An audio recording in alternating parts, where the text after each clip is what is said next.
thought let me welcome on board Manishi Raychaudhuri and find out what he's making of the market right now. Manishi, hi, morning. Great to be speaking with you. Manishi, how do you digest all the news flow around tariffs? And now it seems that 15% is the new real. Right. Well, one doesn't know what to make of it, because there's been so much of news flow, and in some cases, conflicting news flow over the weekend. One doesn't know where this would end. Towards late 2025 and early 2026, it seemed that the whole tariff question was possibly getting settled. The United States was getting into trade deals with several countries, including India. Now, suddenly, that whole tariff issue is back with a bang in front of everyone. Um, I think the markets are, for now, reacting to the fact that that headline 18% tariff is down to 15%. But at the same time, we must not forget that this has now, therefore, become a level playing field. Earlier, India had some tiny little advantage compared to the ASEAN countries, which were at 19 to 20%. India, competes in textiles, in aquatic products with Vietnam, which was at 20%. Now that difference, that little advantage has been washed away. One doesn't know what would be the fate of these tariff agreements. The Indian discussion has now been postponed. It was supposed to be this week. One also doesn't know what the U.S. administration would do because they have now launched into investigations against specific trade partners, and we don't know who these trade partners are, what would be the outcome of these investigations, but it seems clear that the administration would not just sit idle at this 15% level. So I actually foresee in the near term a significant degree of chaos and uncertainty, for lack of a better word. Manishi, does this chaos present opportunity? Hi, very good morning. Great. Thank you, Hirsch. Thanks for that rejoinder. So does this present an opportunity, Manishi, and if so, where? Yeah. Now, that's an interesting question. I would not really jump into the exporters, in textiles or aquatic products or jewelry. I would rather continue to play the Indian domestic story wherever I can find growth juxtaposed with reasonable valuations. And there are some opportunities in that area. We have the basic materials, like Tata Steel, Hindustan Zinc. They have very strong growth forecasts going forward. They're also having earnings estimate upgrades consistently over the last 6 months. Some of their valuations are not really that expensive. I would also focus on select industrial companies. We have seen how L&T has performed, for example, over the last month. I would expect that some of these companies which are focused on both domestic infrastructure and defense would continue to do well. One has to be a bit selective about the valuations here. I would continue to focus on the consumer discretionaries, including autos, travel and tourism, jewelry, etc. So this is, in India, it's difficult to take a broad brush call. One has to be a bit selective and look at the individual sectors and stocks. But there are opportunities over there. Interesting you say that. But Manishi, what about the places to avoid right now? And would IT fall in that bracket? And would you sense that perhaps there's some more re-rating to go before we see some normalcy or at least a time-wise consolidation play out in IT? Right. Okay. Two sectors jump to my mind, when you ask that question, which sectors to avoid. Number one, consumer staples. Too little growth accompanied by sky-high valuations. That's the single biggest argument against that sector. And on top of that, the distribution advantage that these sectors, the leading companies had, that is being washed away by quick commerce and other internet-based delivery systems. Second, I would also stay away from IT services. I have done that since we started our model portfolio in the first half of that year. And staying away from that sector has stood us in good stead. I would continue to do that for now, even though the enterprise software is a sticky thing. I mean, the companies in the Western Hemisphere would not really move away overnight from Infosys or TCS providing those services. But they're now beginning to ask questions about pricing with AI agents involved. They're not just going by, the number of people or the FTEs that IT service company proposes. This would mean that the average pricing would come down, average margins that these IT companies are able to charge, that would come down. And therefore, so would the valuations. Just look at the earnings growth forecast of companies like TCS or Infosys.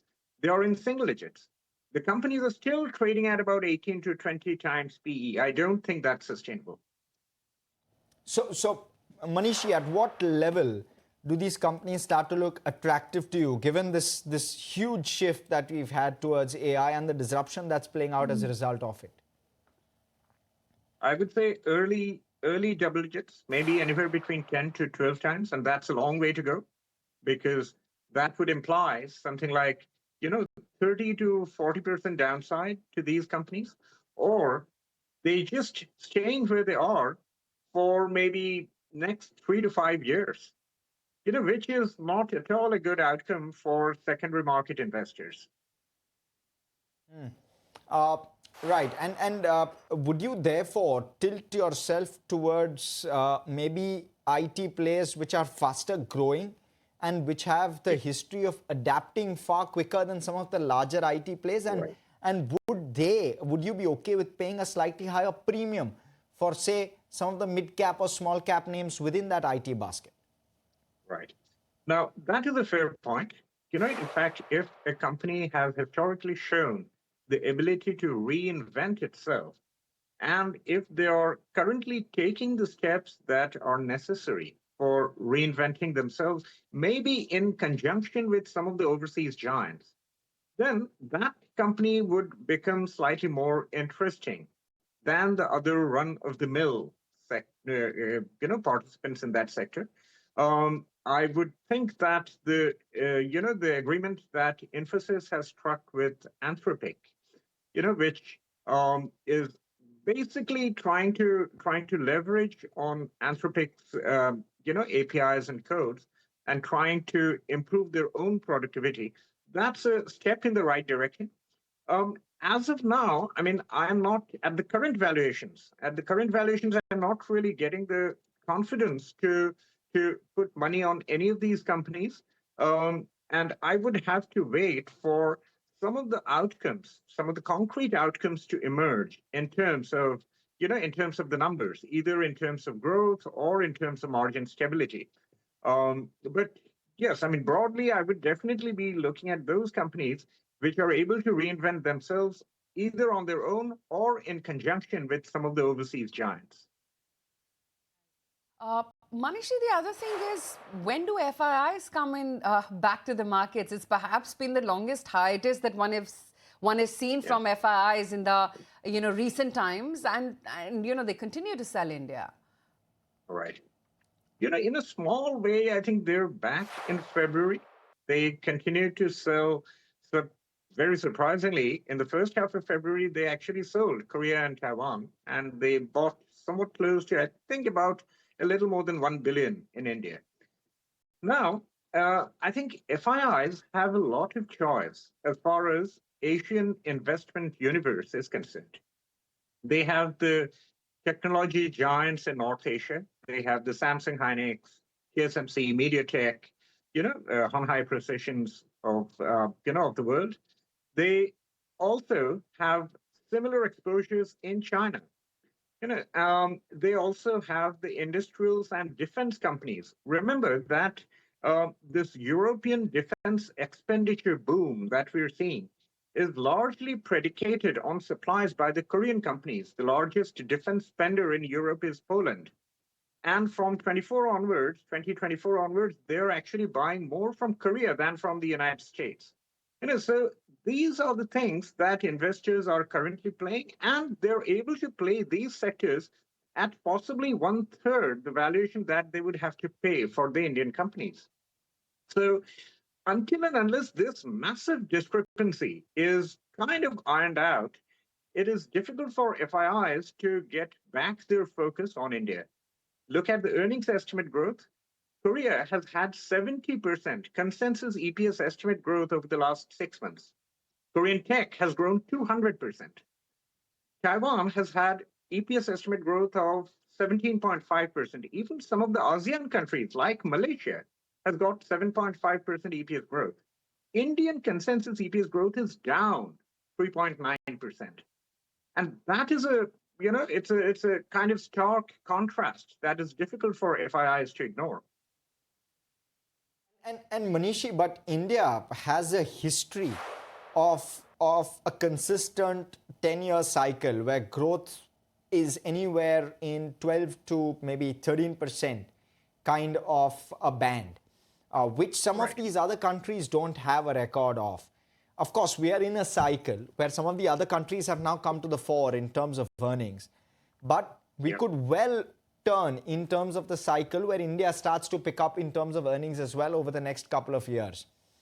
And therefore, could India present a larger opportunity going forward, given the kind of run-up that we've seen in some of the other markets? And therefore, what within India could benefit disproportionately if FIs were to come back, if that's your opinion?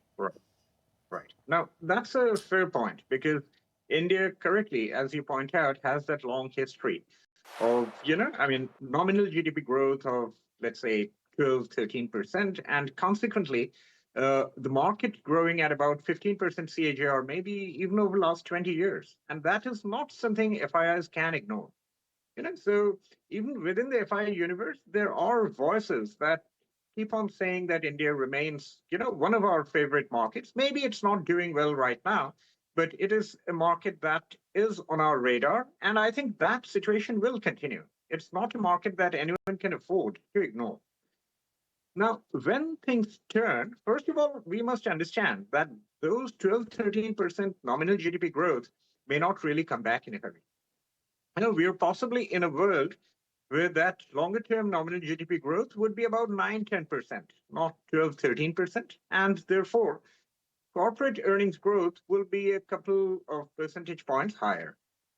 But even that is it's a reasonably good outcome. When investors, the foreign investors, come back to India, they would be focusing on the domestic growth drivers, consumer discretionary, industrials, I would say the financials, which would be supporting the growth in those areas. And I would also say, point to some of the basic materials, power utilities, because now we're living in the second or the fourth industrial growth area, which would be driven to a large extent by expansion in energy generation. So power equipment, power utilities, those would also participate in that rally. Right. Okay, Manishi, great to have you on the show. Thank you so much for your time today. Thank you. Thank you very much. Let's just reach